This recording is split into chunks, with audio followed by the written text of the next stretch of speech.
जो चढ़ई नुआ नुआ उड़ी थाए से बहुत फड़फड़ होता है।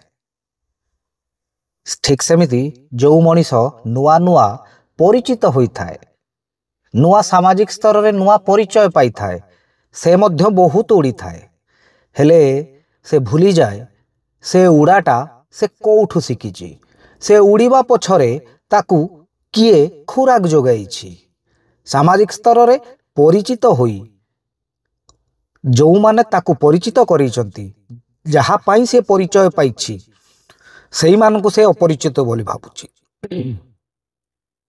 सेहिथिपाई तो जीए प्रछद पटरे रही ए समाज रे आपणको ना कमेबार सुजोग देइछि, परिचित हेबार खुराक जोगैछि, ताकू केबे बदनाम करंतु नाही, नहले से चढ़ई भलिया फड़फड़ ही 10 थर पड़ी जिबे, केतेबेले भी से परिचय हजिजिवो। एई तो जीवनर कथा।